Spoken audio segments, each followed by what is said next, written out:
S ಮತ್ತೊಂದು breaking news ಇದೆ. ಪ್ರಮುಖ ಪ್ರಕರಣಗಳನ್ನ ಸಿಸಿಬಿ ಬಯಲಿಗೆಳಿತಾ ಇದೆ. ಆದರೆ ಸಿಬ್ಬಂದಿಯ ಮಹಾ ಕೊರತೆ ಸಿಸಿಬಿ ಇಲಾಖೆಗೆ ಕಾಡ್ತಾ ಇದೆ, ಸಿಸಿಬಿ ಸೆಕ್ಷನ್ಗೆ ಕಾಡ್ತಾ ಇದೆ.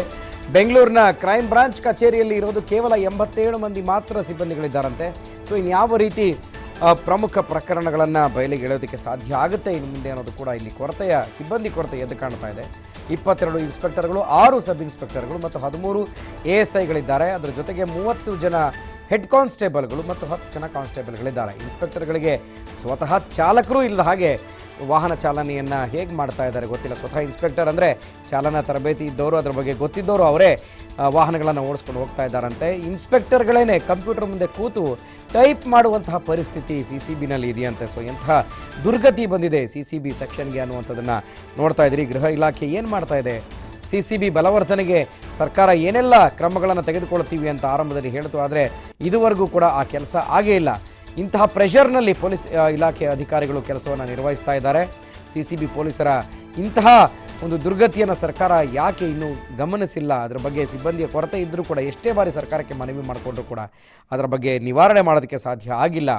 ಸೊ ಇನ್ನು ಇದ್ರ ಬಗ್ಗೆ ಕೇಳಿದ್ರೆ ಸಿಬ್ಬಂದಿಗಳ ಕೊರತೆ ಇದೆ ಅಂತ ಏನಾದರೂ ಕೇಳಿದ್ರೆ ಹಿರಿಯ ಅಧಿಕಾರಿಗಳು ಕೆಂಗಣ್ಣು ಬೀರ್ತಾರೆ ಅಂಥವ್ರ ಮೇಲೆ. ಸೊ ಆ ಒಂದು ಭಯದ ವಾತಾವರಣದಲ್ಲೂ ಕೂಡ ಸಿಬ್ಬಂದಿ ಜೀವನ ಮಾಡ್ತಾ ಇದ್ದಾರೆ. ಸಿಬ್ಬಂದಿನೇ ಇಲ್ಲದೆ ತನಿಖೆ ನಡೆಸೋದಾದರೂ ಹೇಗೆ? ಸೊ ಇದಕ್ಕೆ ಯಾರು ಉತ್ತರ ಕೊಡ್ತಾರೆ? ಹಿರಿಯ ಅಧಿಕಾರಿಗಳು, ಕಮಿಷನರ್ ಉತ್ತರ ಕೊಡ್ತಾರಾ? ಗೃಹ ಇಲಾಖೆಯ ಸಚಿವರು ಉತ್ತರ ಕೊಡ್ತಾರಾ? ಸೊ ಈ ಒಂದು ವಿಚಾರಕ್ಕೆ ಸಂಬಂಧಪಟ್ಟ ಹಾಗೆ ರಾಜ್ಯದಲ್ಲಿ ಅತ್ಯಂತ ಕ್ರೈಮ್ ಚಟುವಟಿಕೆಗಳನ್ನು ಬಯಲಿಗಿಕ್ಕಿ ಅವುಗಳನ್ನು ಹತ್ತಿಕ್ಕುವಂಥ ಕೆಲಸವನ್ನು ಸಿಸಿಬಿ ಮಾಡ್ತಾ ಇದೆ. ಆದರೆ ಸಿಬ್ಬಂದಿಯ ಕೊರತೆ ಇನ್ನೂ ಕೂಡ ಅವ್ರನ್ನ ಕಾಡ್ತಾ ಇದೆ. ಬಹುಶಃ ಸಿಬ್ಬಂದಿಯ ಕೊರತೆ ಇಲ್ಲದೆ ಹೋಗಿದ್ರೆ ಮತ್ತಷ್ಟು ಇಂತಹ ಅನೇಕ ಪ್ರಕರಣಗಳನ್ನು ಹೊರತೆಗೆಯೋದಕ್ಕೆ ಸಾಧ್ಯ ಇರ್ತಾ ಇತ್ತು. ಸೊ ಮತ್ತಷ್ಟು ಮಾಹಿತಿಯನ್ನು ಕೊಡೋದಕ್ಕೆ ನಮ್ಮ ಪ್ರತಿನಿಧಿ ಅಭಿಷೇಕ್ ದೂರವಾಣಿ ಸಂಪರ್ಕದಲ್ಲಿದ್ದಾರೆ. ಅಭಿಷೇಕ್, ಸಿಸಿಬಿಯಲ್ಲಿ ಅನೇಕ ಪ್ರಕರಣಗಳನ್ನು ಬಯಲಿಗೆಳೆದಿರುವಂತಹ ಸಾಹಸ ಕಥೆಗಳನ್ನು ನೋಡಿದ್ದೀವಿ. ಆದರೆ ಸಿಬ್ಬಂದಿಯ ಕೊರತೆ ಎದ್ದು ಕಾಣ್ತಾ ಇದೆ. ಯಾಕೆ ಗೃಹ ಇಲಾಖೆಗೆ ಇದ್ರ ಬಗ್ಗೆ ಮಾಹಿತಿ ಇಲ್ವಾ? ಹಿರಿಯ ಅಧಿಕಾರಿಗಳು ಏನು ಹೇಳ್ತಾರೆ ಇದ್ರ ಬಗ್ಗೆ ಅಂತ ಅಭಿಷೇಕ್?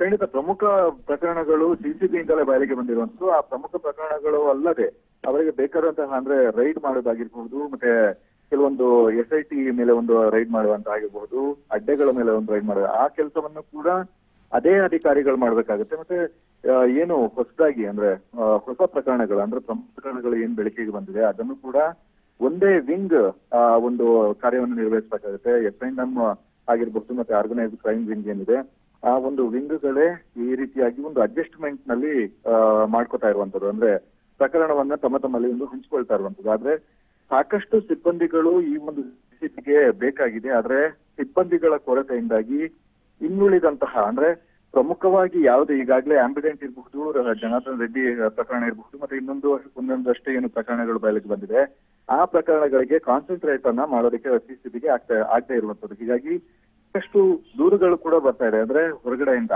ಈ ರೀತಿಯಾಗಿ ಸ್ಪಿಟ್ ಅಡ್ಡೆಗಳಾಗಿರಬಹುದು, ಮತ್ತೆ ಏನೊಂದು ಕ್ಯಾಸಿನೋಗಳಾಗಿರ್ಬಹುದು, ಮತ್ತೆ SIT ಇನ್ನಿತರ ಏನು ಅಕ್ರಮಗಳು ನಡೀತಾ ಇದೆ ಅದೆಲ್ಲವೂ ಕೂಡ ದೂರು ಬರ್ತಾ ಇದೆ. ಆದ್ರೆ ಅದರ ಬಗ್ಗೆ ಕೂಡ ಕಾನ್ಸಂಟ್ರೇಟ್ ಮಾಡಬೇಕು. ಮತ್ತೆ ಇಂತಹ ಪ್ರಕರಣಗಳು ಕೂಡ ಸಿಸಿಬಿ ಹೆಗಲಿಗೆ ಆಗ್ತದೆ.